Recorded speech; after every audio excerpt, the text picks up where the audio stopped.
तो hello friends. मैंने जैसा टाइटल डाला है ना कि कॉलेज की वो पहली रात, हाँ वो एक्चुअली मुझे हमेशा याद रहने वाली है जब तक मतलब मैं आपको भी बताती हूँ कि किस किस तरह का वो रात मेरी गई थी। मम्मी पापा तो ना 3-4 बजे तक वो मुझे हॉस्टल छोड़ के चले गए थे। जो फर्स्ट डे था मेरा हॉस्टल में, मतलब सारा कुछ सेट वेट करा के सब, मतलब बिस्तरा विस्तरा सब जमा के वो चले गए थे 3-4 बजे तक। अब 3-4 बजे से लेके और रात को 8 बजने तक, जब तक मतलब डिनर मिला, तब तक मैं जितनी नई नई लड़कियां आई थी ना, मैं थोड़ी एक्सट्रोवर्ट किस्म की लड़की हूँ।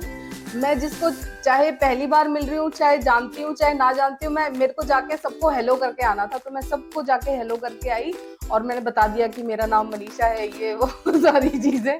चाहे किसी को सुननी है चाहे नहीं सुननी है, चाहे किसी को फ्रेंड बनना है नहीं बनना है, मैं अपनी तरफ से अपनी पूरी फर्स्ट ईयर के बैच को फ्रेंड बनाया ही थी।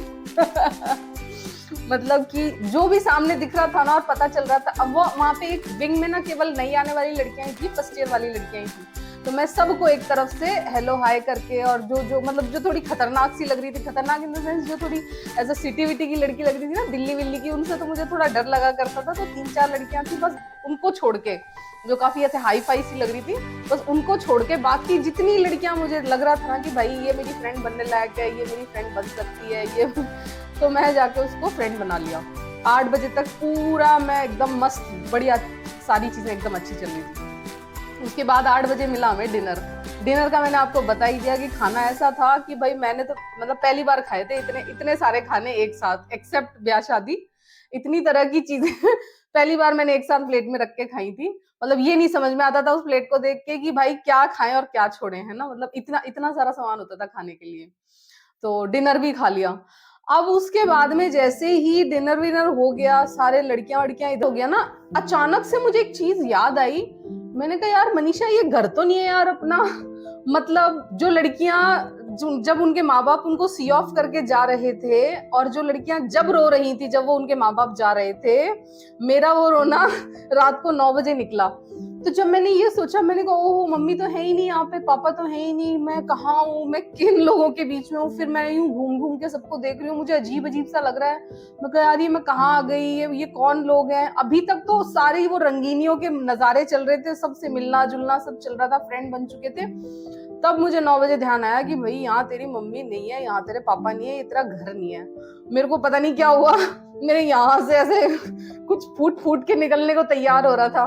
तो जब भी मैंने आपको बता दिया, जब भी मुझे रोना होता है ना, सबसे पहले मैं पूरा प्लान करके रोती हूँ, क्योंकि मेरे को ना पूरा 2-3 घंटे मेरा रोना चलता है। तो मैंने एकदम फिर मैंने एक प्लेस फाइंड किया सबसे पहले कि भाई जहां मुझे अगले 2 घंटे कोई डिस्टर्ब ना करे।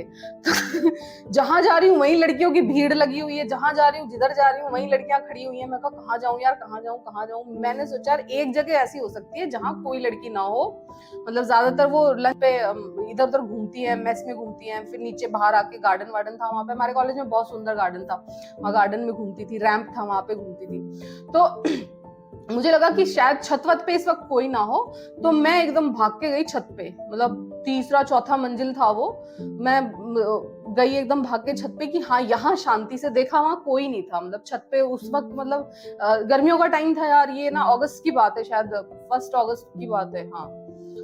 जब जब मुझे मेरा ये फर्स्ट डे था, तो बस फिर ऊपर चढ़ के मैंने ढूंढ लिया। अच्छा दूर दूर तक कोई दिखाई नहीं दे रहा। और उसके साथ ही मैंने एक और जगह ढूंढी, एक ना टंकी, जैसे वो कॉलेज हॉस्टल की जहाँ पे टंकियां रखी हुई थी ना, 4-5 बड़ी बड़ी टंकियां रखी हुई थी। तो उनके बीच में, मतलब ऐसे भी नहीं कि भाई चौड़े में रो रही हूँ कि भाई छत पे एकदम कोई भी आए और कोई भी देख ले कि ये कौन रो रहा है। तो मैं उस तरह से भी नहीं दिखना चाहती थी किसी को। तो मैं वहां पे दूर एकदम कॉर्नर में, मतलब उस छत पे के भी कॉर्नर में एकदम, है ना, एक टंकियां रखी हुई थी 5-6, उनके बीच में जाके मैं कि हाँ भाई ये कैसा प्लेस है बढ़िया, यहाँ मुझे कोई नहीं देखेगा, यहाँ मुझे कोई रोकेगा टोकेगा नहीं। मैं जाके वहां पे और जो फूट फूट के रोई हूँ, मम्मी मम्मी। मतलब मैं पूरा जोर जोर से, जितनी मेरे गले में आवाज थी, वो पूरी मम्मी मम्मी करके, मम्मी तुम कहाँ हो, मम्मी मुझे आना है, मुझे यहाँ नहीं रहना, मुझे तुम्हारे पास आना है, ऐसे कर करके खूब जोर जोर से, जितनी गले में आवाज थी फूट फूट के, जिसको कहते हैं ना, वैसे रो रही थी एकदम। भाई रोते मतलब मजा आ रहा था पूरा रोने में। फुल मैं डूबी हुई थी रोने में ना, पूरे आंसू आंसू जोर जोर से निकल रहे थे, और गले में से भी जितनी फुल आवाज थी उतनी निकल थी। तभी ना अचानक ना मैंने फील किया जैसे मेरे पीछे किसी ने ऐसे एक्सक्यूज मी ऐसे करके करते हैं ना, जैसे बहुत हल्का सा बहुत लाइट सा उन्होंने मेरे कंधे पे हाथ रखा किसी ने। मेरे को ओ शिट ये क्या हो गया, मैं तो एकदम अकेले में आके रो रही थी, मुझे तो किसी ने देख लिया, मतलब कितना बड़ा पाप हो गया हो जैसे मेरे से। उसके बाद तो मैंने एकदम जल्दी से आंसू आंसू पोछे, मैं ठीक कपड़े वपड़े ठीक किए, मैंने कहा यार ये क्या हो रहा है, बाल वाल अपने ठीक किए। तो देखा तो पीछे 2 लड़कियां खड़ी हुई थी और उन दोनों लड़कियों ने, मतलब मुझे हल्का सा ध्यान है उनका, मैं उनका नाम वाम नहीं जानती, मैं मुझे नहीं पता, वो उस दिन के बाद मुझे कभी दिखाई भी नहीं दी, बस वो एक फिगर सा मेरे हल्का सा ध्यान है, एक्चुअली अंधेरा सा हो रखा था ना। तो एक लड़की थी 5 फुट 4 इंच की, सांवला सा रंग था, और एक लड़की उससे थोड़े कम हाइट की थी और वो थोड़ा सा मतलब सांवले से थोड़ा अच्छा रंग था उसका। तो ये 2 गर्ल्स थी वहां पे। उन्होंने एकदम यूं पीछे से मुझे नॉक करके बोला हेलो मनी, आप मतलब फर्स्ट ईयर के हैं क्या? तो मैंने कहा हाँ। तो आपको घर की याद आ रही है? उन्होंने सीधे यही बोला, नो इफ नो बट, कौन हो क्यों हो कुछ नहीं, उनको पता था कि भाई फर्स्ट ईयर के बच्चे होते हैं, वो उनको याद आती है, वो रोते हैं। तो उन्होंने एकदम से पूछा आपको घर की याद आ रही है? तो मैंने कहा हाँ बहुत जोर से आ रही है और मुझे घर जा, मैं उनके सामने फिर रोने लग गई और फूट फूट के, क्योंकि एक होता है ना कि यार कोई दिलासा सा देने वाला मिल गया, मैं और जोर जोर से फूट फूट के रोने लग गई, मुझे घर जाना है, मुझे घर जाना। तो उन्होंने कहा अच्छा आप उनको कॉल क्यों नहीं कर लेते अपनी मम्मी को, तो आपको थोड़ा अच्छा लगेगा। मैंने कहा मेरे पास फोन नहीं है। तो उन्होंने कहा मैं फोन देती हूँ। उन्होंने उस वक्त मुझे फोन दिया था जिस वक्त कॉल के चार्जेस लगा करते थे, मतलब शायद 1.5-2 रुपए पर मिनट का चार्जेस हुआ करता था। मैं 2006 की बात कर रही हूँ। मैं उनको नहीं जानती, वो मुझे नहीं जानती, वो सीनियर्स थी, बस मुझे इतना पता है। उन्होंने एकदम से बोला कि अच्छा तुम अपना घर का नंबर दो, मेरे पापा का फोन हुआ करता था। मैंने उनको एकदम से जल्दी से अपना पापा का नंबर बोल दिया, उन्होंने कॉल मिला दिया और फिर कॉल पे मैं रो रही हूँ 15-20 मिनट तक। मुझे ना आज तक याद है, मतलब यार किसी का फोन लिया है वो रोने के लिए, मतलब मैं 15-20 मिनट तक पूरा अपने फोन पे रोई हूँ। मेरी मम्मी ने मुझे पूरा अच्छे से समझा दिया कि ऐसे नहीं करो, वैसे नहीं, जो भी मतलब मम्मी को लगा होगा उस वक्त उन्होंने मेरे को 15-20 मिनट में समझा दिया। मैं थोड़ा शांत हो गई थी, क्योंकि वो भरा हुआ था ना, वो निकलना बहुत जरूरी है, वो शांत हो गई थी। उसके बाद में फिर वो सीनियर्स ना एकदम बोली, फिर उन्होंने जो मुझे एकदम प्यार से कहते ना कि बिल्कुल लाइक अ चाइल्ड उन्होंने मेरे को ट्रीट किया। उन्होंने मुझे बहुत सारी बातें बताई, आधा पौना घंटे वो मेरे साथ कन्वर्सेशन में थी उस वक्त। उन्होंने मुझे बहुत अच्छे से समझाया, मतलब एक तो उनकी वॉइस, मतलब वो इतनी बढ़िया वॉइस थी उनकी, मतलब आई वाज फीलिंग लाइक कि एक इतना सूदिंग उनकी वॉइस थी कि वो जो बोल रही थी ना, मेरे को ऐसा लग रहा था कि यार जैसे कि कोई बात नहीं, यहाँ पे भी लोग अपने हैं, मतलब यहाँ, मतलब मुझे बहुत उनके बहुत अफेक्शनेट उनकी वॉइस थी। और उन्होंने एकदम बहुत पुचकार के मेरे से बातें की और उन्होंने मुझे बहुत समझाया कि ये होता है, आपको 2-3 दिन ऐसा लगेगा, बट प्लीज मतलब आप परेशान नहीं हो, कभी भी कोई दिक्कत लगे तो हमारे रूम में आओ आप, मतलब हम आपको, और कभी भी कोई दिक्कत लगे तो आप हमारे रूम में आओ। तो ये सब समझा बुझा के वो चली गई थी आधा घंटे के कॉन्वर्सेशन के बाद में। फिर मैं भी काफी ठीक हो गई थी, काफी अच्छा फील कर रही थी, तो फिर मैंने कहा चलो मैं भी चलती हूँ अब तो, मैं बस हो गया, बस रोना धोना काफी, चलो अब नीचे बहुत हो गया। तो मैं नीचे गई तो देखा यार नीचे नजारा चल रहा है, मतलब हमारे वाले विंग में जो जितनी सीनियर्स थी ना वो सारी आई हुई हैं, मतलब जो 3rd ईयर की थी, 2nd ईयर की थी, फाइनल ईयर की थी, वो सारी सीनियर्स हमारे विंग में खड़ी हुई हैं। और जो 1st ईयर की लड़कियां थी वो लाइन बना के खड़ी हुई हैं, मतलब बाकी सारी सीनियर्स एक तरफ पूरा इकट्ठा खड़ी हुई हैं और उनके सामने ऐसे लाइन बनी हुई थी 3-4, उसमें वो सारी 1st ईयर के जो नए नए मुर्गे आए हुए थे वो खड़े हुए थे। तो मैं भी उन्हीं में से थी। तो सीनियर ने जैसे मुझे देखा, अच्छा मैं और आ रही हूँ, शक्ल पे लिखा होता है 1st ईयर की लड़कियां की, ये 1st ईयर की है। तो उन्होंने जैसे मुझे देखा, आ जाओ बेटा आ जाओ, इधर आप इस वाली लाइन में आ जाओ। तो आप सोचो मैं इतना रो वो के आई हूँ, किसी को कोई मतलब नहीं है, किसी को कोई फर्क नहीं पड़ रहा, मेरी शक्ल पे लिख रहा था कि मैं इतना सारा रो के आई हूँ।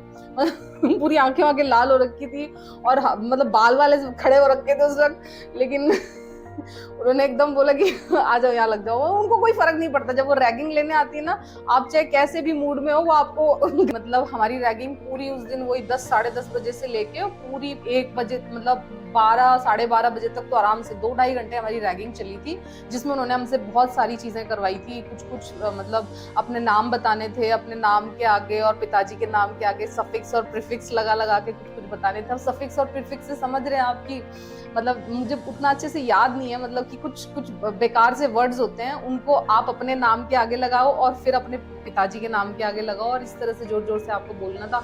कुछ लड़कियां बहुत इसको ना बहुत इमोशनल ले रही थी कि नहीं नहीं हम अपना, जैसे कि वो हमारा बाप चोर है टाइप से ना, उस तरह से कुछ सेंटेंस बोलने थे। तो कुछ लड़कियों ने उसको इतना सीरियसली लिया और बोला कि नहीं नहीं हम ऐसे नहीं बोल सकते, हम ऐसे नहीं कर सकते, और रो रही है वहां पे, गा रही है। भाई मेरा उतना दिमाग काम नहीं कर रहा था। मेरे को तो जो उन्होंने जब नंबर आया, जो उन्होंने फ्लैट मेरे को बोलने के लिए बोला, मैंने वो बोला, उन्होंने मेरे को एकदम साइड में निकाल लिया, ठीक है बेटा आ जाओ इधर आ जाओ, ठीक है। और जो जो एक्चुअली वो ना उसको ज्यादा परेशान कर रही थी, जो ज्यादा नाटक कर रही थी, तो मैंने ये देख लिया था। और मैं उस वक्त रो वो के आई थी, मैं बिल्कुल भी मूड में नहीं थी कि इस वक्त कोई मुझे छेड़े, मुझे तो कोई ना उल्टा टेढ़ा बोले, है ना। मैंने कहा यार जो ये बोल रही है ना बुलवा दो, एक बार छुट्टी हो जाएगी, बाद की बाद में सलट लेंगे। तो मैंने एकदम उन्होंने जो बोला था वो सब मैंने सफिक्स और प्रीफिक्स के साथ बहुत आराम से बोल दिया। वो सब बहुत खुश हुई, उन्होंने इनफैक्ट क्लैपिंग भी की और मेरे को साइड में निकाल दिया, ठीक है आप मतलब आप पास हो। एक नंबर की गुंडी हो, आ जाओ इधर। मतलब आप पास हो, एक नंबर का मतलब परफेक्ट हो इंजीनियरिंग कॉलेज में पढ़ने के लिए, आ जाओ इधर आप। ठीक है। तो ऐसा मतलब उसके बाद में फिर जब ये सारा ड्रामा खत्म हुआ, हमें बता दिया गया कि आपको कल से सूट में आना है, और सूट भी मतलब जीन्स टॉप नहीं पहनना, और सूट में भी तीन चीजें होनी चाहिए कि चुन्नी अलग कलर की होनी चाहिए, बीच की कुर्ती अलग कलर की होनी चाहिए, मतलब ट्राई कलर सूट पहनना है आपको, और नीचे पैरों में आपको हवाई चप्पलें पहननी है, ये इस लुक के साथ में। और बालों में एकदम तेल लगा हुआ होना चाहिए, किसी भी वक्त आपके बाल खुले नहीं होने चाहिए, और तेल लगा के चोटी बना के प्रॉपर, जिसको आप पोनी नहीं बोल रही हूँ, चोटी बना के, जो गूंथ के चोटी बनाते हैं ना, उस तरह से चोटी बना के आपको उस इंजीनियरिंग कॉलेज में जाना है। आपको मतलब एकदम कोई दूर से देखे तो आपको पता लगना चाहिए कि ये फर्स्ट ईयर की लड़की जा रही है।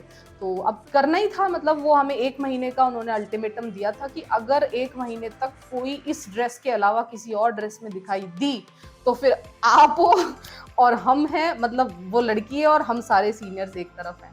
तो ये हालत थी जी। तो ऐसा गया मेरा फर्स्ट डे और मेरा पहला मंथ। हमारा सब कुछ ऐसे ही चलता रहा, जिस सीनियर का जहाँ मन करता वो हमें वहीं पकड़ लेती, वो हमसे कुछ कुछ करवाने के लिए कहती। मेरे पापा ने मुझे सबसे पहले समझा के भेजा था कि ज्यादा सीनियर से ना उलझना मत, वो जो जिस वक्त जो करने को कहें वो आराम से कर देना, वो फन के लिए कहती हैं तो फन मतलब उसको फन समझ के ही कर देना, ज्यादा इसमें अपने सोचने की और ज्यादा वो सब करने की जरूरत नहीं है। ये सारी चीजें मुझे पापा ने पहले समझा के भेजी थी कि देख रैगिंग होगी, और रैगिंग के लिए थोड़ा मेंटली प्रिपेयर उन्होंने मुझे करके भेजा था, डरा धमका के नहीं भेजा था। बोला कि रैगिंग है, मतलब सिंपली लो, पास ऑन करो और अपना पढ़ाई करो, पढ़ाई करने के लिए जा रहे हो उस पर ध्यान दो। एक महीना हमारा उसी ड्रेस में चला, कोई ज्यादा हैपनिंग कुछ भी नहीं था, वही सब जूते चप्पलों में गंदी सी शक्लों के साथ कॉलेज जा के आ जाते थे, और गंदे कपड़े पहन के कॉलेज जा के आ जाते थे, अपना होमवर्क वगैरह कर लेते थे। बहुत ही एकदम अच्छे बच्चों की तरह हमने पूरा फर्स्ट मंथ निकाल लिया, और पूरा लेक्चर्स पूरे सुबह मतलब 8:30 बजे हमारा कॉलेज स्टार्ट होता था, और 4 बजे तक हमारा college back to back lectures चला करते थे, बीच में सिर्फ 1 घंटे का लंच ब्रेक हुआ करता था। उस वक्त हम अपना मेस में आके 11:30 से लेके 1:30 बजे तक का टाइम है, किसी को आगे पीछे करना है इसलिए वो 11:30 से 1:30 बजे तक का टाइम हमारा लंच का होता था, जिसको भी जिस वक्त फुर्सत मिले अपना लंच आके कर लो। पूरा हमारा मंथ ये वाला ऐसा ही चलता गया। ज्यादा रंगीनियां शुरू होती है ना हमारे कॉलेज हॉस्टल में, गर्ल्स कॉलेज हॉस्टल में, वो शुरू होती है इस 1 मंथ पास होने के बाद में। मतलब अभी तक आप सिर्फ बच्चे होते हो जो 12th क्लास पास करके आया है, उस बच्चे से आपको लड़कियां, मतलब उस बच्चे से आप लड़की कैसे बनते हो, वो आपको इस 1 मंथ के बाद पता चलना शुरू हो जाता है। तो वो घटना भी मैं आपको बताऊंगी, उसके लिए मैं सेपरेट लेक्चर लूंगी। ये फर्स्ट डे था और फर्स्ट नाइट थी मेरे कॉलेज हॉस्टल की, तो आगे वाले दिनों की बात मैं आगे बताऊंगी। ठीक है, सो क्या करो, मेरा चैनल सब्सक्राइब नहीं कर रखा, सब्सक्राइब कर दो यार, बहुत मज़ा आएगा। अभी मैं मेरे कॉलेज वैसे तो मैं चाहूँ तो कॉलेज डेज मुझे इतने अच्छे से याद है कि मैं कम से कम 500 वीडियोस बना सकती हूँ, बट मैं कोशिश करूँगी मैं उनको 8 से 10 वीडियोस में समेटने की, अपने पूरा 4 साल के कॉलेज टाइम को। So thank you so much for listening, have a good day, good night, bye bye.